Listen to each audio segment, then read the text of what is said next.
যখন গোল হয় ওই পার্টটা বেশি এনজয় করি। একদমই যে ফুটবল খেলা কিছু জানি না তা বললে ভুল হবে, জানি অল্প অল্প জানি। আসলে মাঠে কখনো খেলা হয়নি, কিন্তু অনলাইনে খেলেছি। ফুটবলটা আসলে ছোটবেলা থেকে বুঝতাম, ক্রিকেটটা তো বড় হওয়ার পর বুঝতে পেরেছি।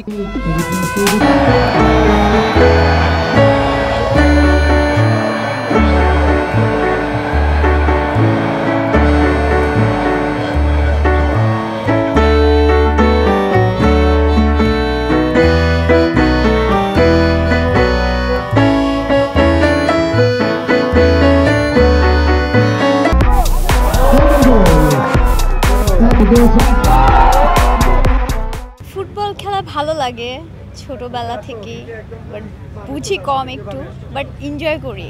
যখন গোল হয় ওই পার্টটা বেশি এনজয় করি অ্যাকচুয়ালি। আমার খুব ভালো লাগছে, এনজয় করছি খেলা দেখতে। একটু পরে তো আমার ম্যাচ শুরু হবে 9টার দিকে, সো একটু ভয়ও লাগছে। আমি জানি না, মাঠে নামার পর বুঝবো কতটুকু কী করতে পারি। আসলে মাঠে কখনো খেলা হয়নি, কিন্তু অনলাইনে খেলেছি, ভাল লাগে। প্রধানমন্ত্রী হচ্ছে মেয়ে, সো আমাদের তো সব কিছুতেই ফুটবল খেলা এটা তো একটা সিম্পল ব্যাপার। সো সবার ছেলে মেয়ে উভয়েরই সুযোগ দেওয়া উচিত, থাকা উচিত। খেলা গুরুত্বপূর্ণ কিছু নয়, সবার সাথে সবার দেখা হয়েছে, এটাই। মানে এটা কারোর জন্য কোনো গুরুত্বপূর্ণ কিছু না, কিন্তু সবাই একসাথে সবার সাথে একটা ইন্টিমেসি তৈরি হবে হয়তো। বা সব ধরনের স্পোর্টসের সাথে আমি ছোটোবেলা থেকে জড়িত ছিলাম। বড় হওয়ার পরে হয়তো বা গ্যাপ পড়ে গেছে খেলাধুলায়। আমি সবগুলোই জানি, বাট ইন্ডিভিজুয়ালি তো এখন বলতে পারবো না। হলুদ কার্ড আছে, লাল কার্ড আছে, তারপরে ফ্রি কিক আছে, তারপরে পেনাল্টি শুট আছে। ফুটবলটা পছন্দ কেন? ফুটবলটা আসলে ছোটবেলা থেকে বুঝতাম, ক্রিকেটটা তো বড় হওয়ার পর বুঝতে পেরেছি ক্রিকেটের কিভাবে খেলার সিস্টেম বা কী। বাট ছোটবেলা থেকে যখন দেখা যেত যে ওয়ার্ল্ড কাপ হতো, ফ্যামিলি সবাই ম্যাচ দেখতো, তখন দেখতাম, সেইভাবেই আসলে ফুটবলটা ভালো লাগা। কনফিডেন্সের জায়গা থেকে বলবো যে আসলে কয়টা গোল করবো জানি না। সবচেয়ে বড় হচ্ছে যে আমরা যেহেতু মাঠে কখনো খেলিনি, সবাই একটু ভয় পাচ্ছি যে ইনজুর্ড হওয়ার, সো একটু কেয়ারফুলি খেলবো, ভালোভাবে খেলার ইচ্ছা আছে। বাকিটা তো আপনারা দেখবেনই।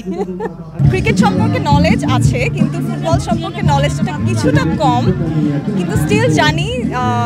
অ্যান্ড ফুটবলটা মোটামুটি যেহেতু কম সময়ে হয়ে থাকে, 90 মিনিটসের ব্যবধানে, সো ফুটবলটা বেশি এনজয় করে থাকি। অনেক ভালো লাগছে, because for the very first time আমি এরকম কোনো সেলিব্রিটি ফুটবল টুর্নামেন্টে আসছি। আমি মোটামুটি ফুটবল দেখি, সো আমরা তো ফুটবল আসলে বলতে বুঝি ব্রাজিল অ্যান্ড আর্জেন্টিনা। সো আজকে আমি নতুনভাবে দুইটা টিমকে সাপোর্ট করব যারা খেলছে।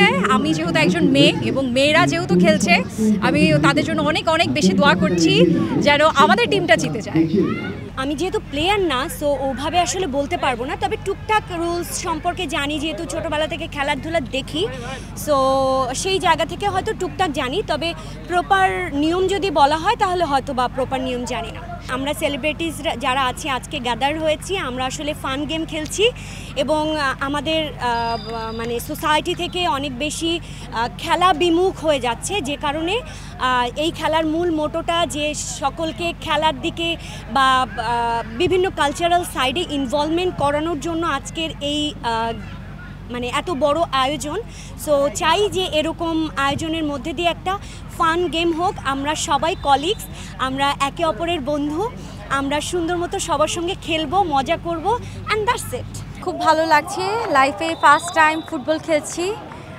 এর আগে কোনো এক্সপিরিয়েন্স ছিল না, আজকেই প্রথম খেলছি। কিছুই জানি না আমি, শুধু অ্যাজ এ সেলিব্রিটি হিসেবে মাঠে নামতে হবে, খেলতে হবে, এই জন্য এসেছি। কিন্তু একদমই যে ফুটবল খেলা কিছু জানি না তা বললে ভুল হবে, জানি অল্প অল্প জানি। আসলে আমরা কাজ করতে করতে না আসলে রিয়েল লাইফ একদম পুরো বোর হয়ে গেছি, মানে মনে হয় যে লাইফটা আসলে বোর হয়ে গেছে।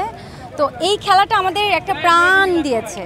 মানে হয় না যে খেলাধুলা খেলে মানুষের শরীর ভালো থাকে, মন ভালো থাকে, মানুষ একটু চার্মিং হয়। সো সেক্ষেত্রে একটু এনজয় করছি, মনে হচ্ছে যে আমার বোরিংনেসটা কাটছে, একটা অন্যরকম একটা ফিলিংসের মধ্যে আছে। ওকে, আপনি ফ্রি কিক দিতে পারেন? না, পারি না। যদি গায়ে বল লেগে যায় সেক্ষেত্রে কি করবেন? গায়ে বল লেগে গেলে তো কিছু করার নেই, বল লেগে গেলে তো অবশ্যই মেনে নিতে হবে, তারপরে চেষ্টা করব নিজেকে সেভ করার। ওকে,